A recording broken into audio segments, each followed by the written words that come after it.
E aí, já ficou sabendo que foi encontrado pegadas de fósseis de dinossauro aqui no Rio Grande do Norte? Nós vamos falar hoje sobre essa pegada, suas questões geológicas e biológicas.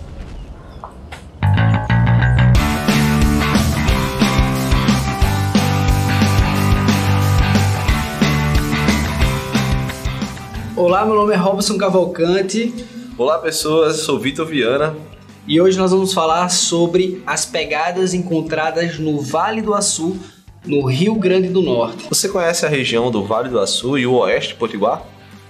Aqui foi encontrado um dinossauro na Argentina, no Ceará, mas a gente tem que entender que a gente está falando de uma concepção atual. Essa questão de divisões territoriais é algo atual. Essa época onde aconteceu essa pegada, justamente, foi uma época de grandes transformações para o nosso planeta. Como, por exemplo, o movimento de placa tectônica, deriva continental, né? Onde a gente tinha ali a formação de dois grandes continentes, que era a Eurásia e a Gondwana. E encontrar fósseis, em especial de grandes tetrápodes, como esses dinossauros que foram encontrados, as pegadas desses dinossauros, é também uma evidência grande de que mais história geológica, mais história paleontológica pode ser alcançada. Inclusive para que a gente possa desenvolver um ecoturismo, para que a gente possa movimentar a nossa economia local.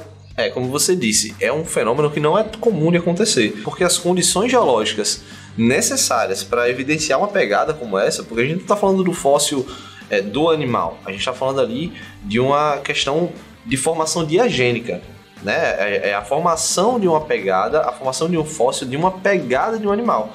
Então as condições geológicas que você precisa ali, de clima, de tempo, de depois você tem um processo de formação geológica, como a litificação, que é a formação de uma rocha sedimentar, né, o tipo de material, o tipo de solo que aquele animal pisou e as condições de soterramento posterior a isso fazem com que um tipo de pegada como essa seja algo extremamente especial e difícil de ser encontrado no nosso planeta. Esse tipo de fóssil, ele também denota possibilidade de encontrar fósseis, por exemplo, de ossos de dinossauros nessas regiões.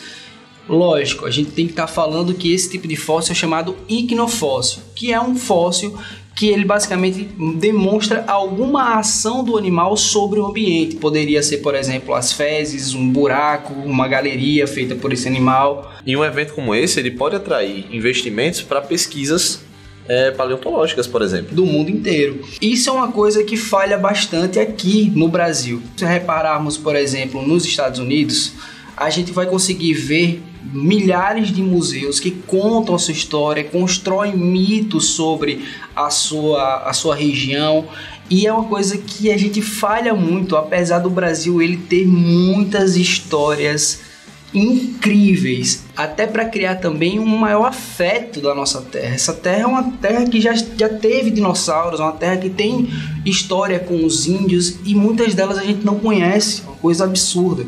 Então a gente tem que levar em consideração, obviamente, a ciência para o desenvolvimento da economia local e tudo que esteja relacionado a isso, além, evidentemente, da história que a gente precisa compreender científica dessa região.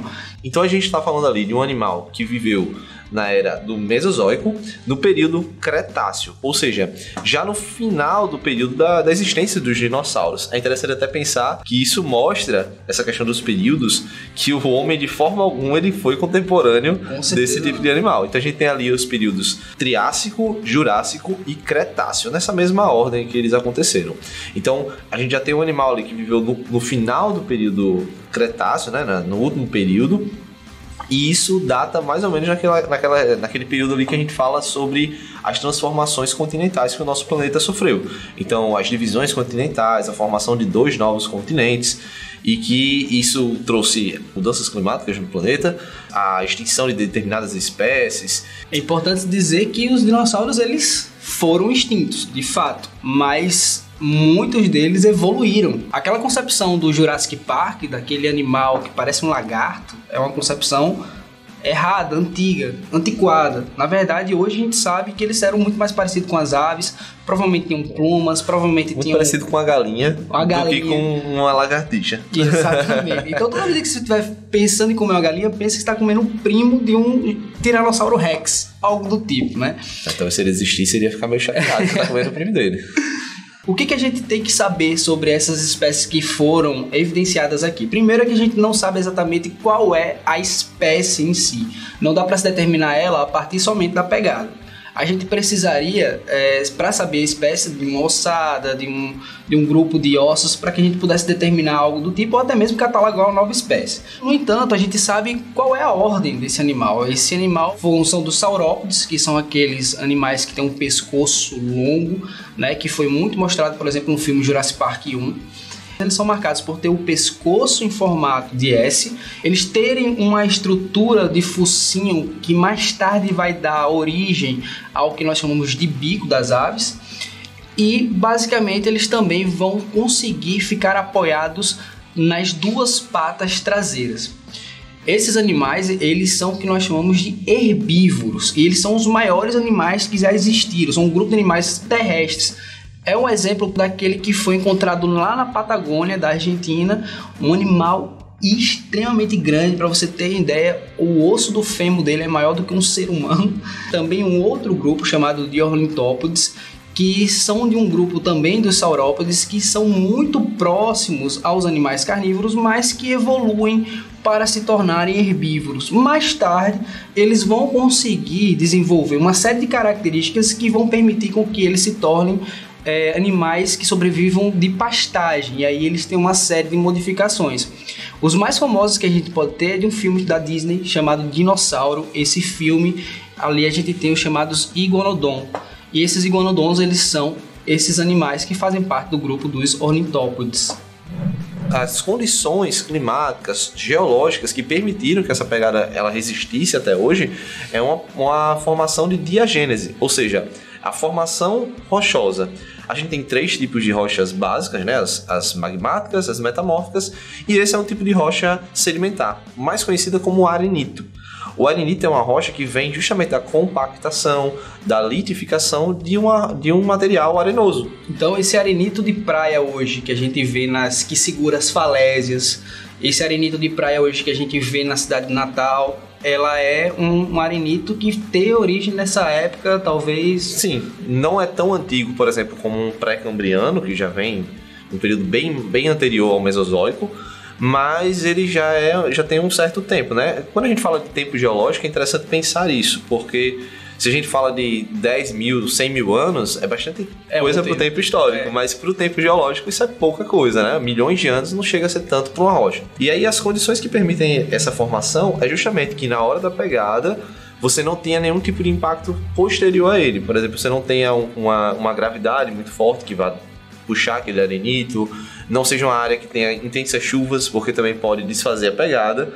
Então, com o passar de vários anos, você tem esse processo chamado de litificação, por conta do acúmulo de material sedimentar, e ele se transforma em uma nova rocha.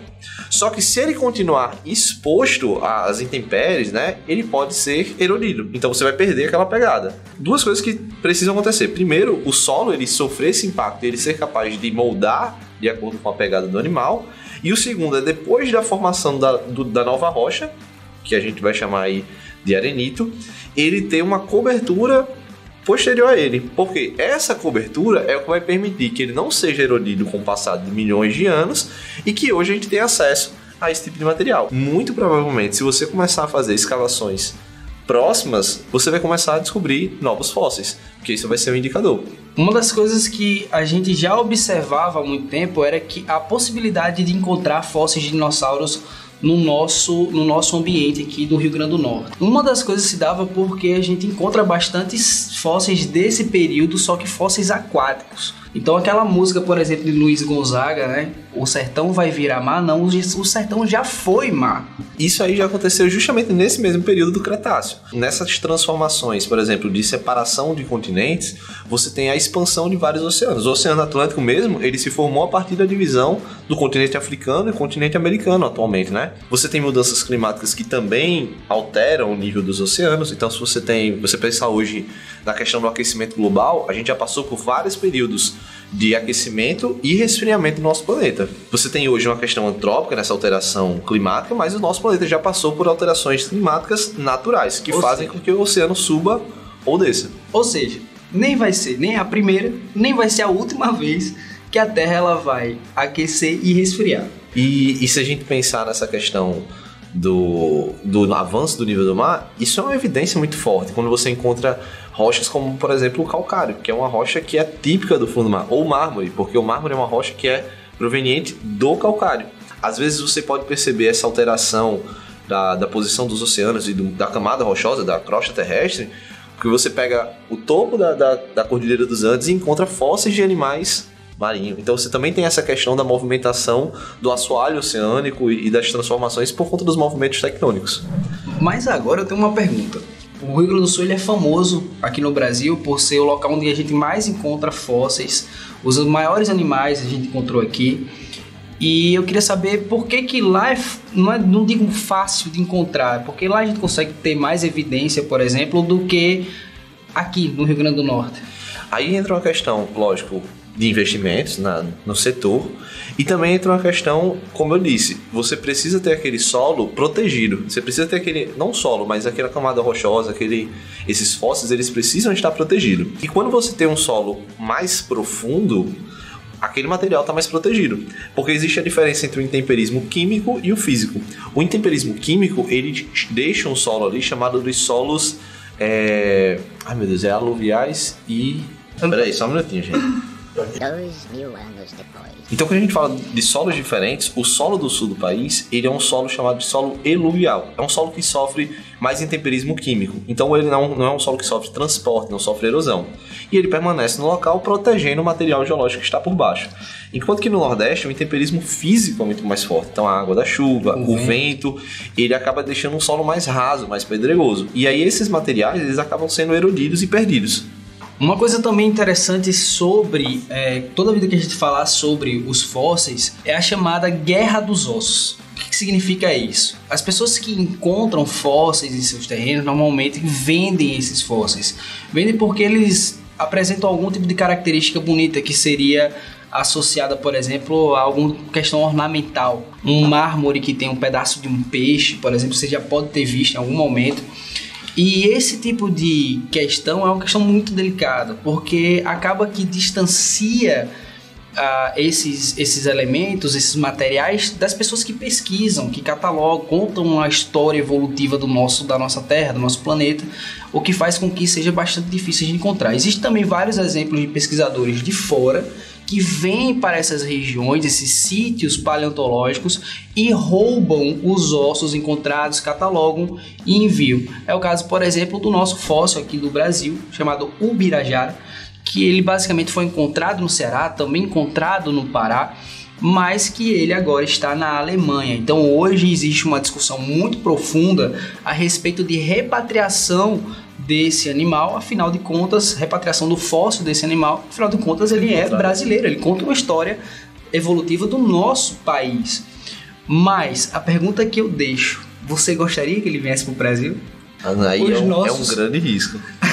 A gente está queimando atualmente os nossos museus, cara. Não sei se seria tão vantajoso assim. Mas o Brasil tem dois fatores, não só dos museus, mas uma questão alfandegária. A gente não tem legislação para essa questão de fósseis. Quando você tem várias universidades, museus, eles fazem trocas de fósseis. E aí eu já vi casos de fazer essa troca de fósseis, a gente enviar uma amostra para um museu de fora, para uma universidade de fora, e eles mandarem uma que eles têm lá pra gente. Quando chegar na alfândega, a alfândega bloquear, não saber o que é e incinerar as peças. Ótimo, perfeito.